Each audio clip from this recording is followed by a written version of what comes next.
I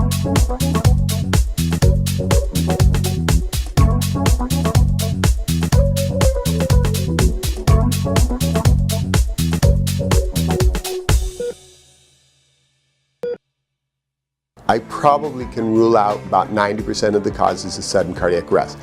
I can't say we can rule out 100%. You can go out and get an infection that involves the heart. There are certain rhythm disturbances of the heart that are not obviously noticeable on a 12-lead electrocardiogram. You can get hit in the chest. And then there are other non-cardiac causes. It entirely depends on the issue. There's certain arrhythmias, as an example, Wolff, Parkinson, White, where the risk is more serious type arrhythmias leading to sudden death. In this day and age, we have procedures to actually cure that particular disease. There is ongoing and changing data on other types of arrhythmias. Long QT syndrome, which is rare, it's familial. We basically said, if you have it, you can't exercise anymore. Some of the newer data is changing on that. And again, the implications of identifying the potential problem that puts them at risk, then you've opened up the Pandora's box of who do you restrict, who you not restrict. We do have, and we're creating data, that's the beauty of medicine in this country, the Bethesda report, which helps us or directs us in which kids go. Listen to what your kid is telling you and be aware of what's going on in your family life, family members that have had potential problems. But the goal is not to terrify people.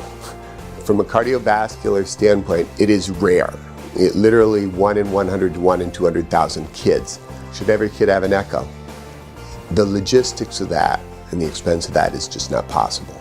But the EKG, I feel, is a reasonable approach, trying to risk stratify those kids that we put on a field playing a competitive sport. Because again, our goal is to try to protect them, but also not take them out of the things that they love to do. A number of these diseases, the first symptom may be sudden death, and it may never happen.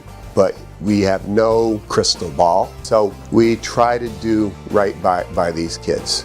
I think even more important than the screening is being prepared for that disaster that occurs on the field. There's a Janet's law now that any organized athletic event, there has to be an automatic external defibrillator on the field and trained staff and basic life support. These are all put in place to help protect our children. The goal of the Matthew Morahan Center is to screen these kids, and if we can identify one child at risk of sudden death with what we're doing right now, then it's worth it.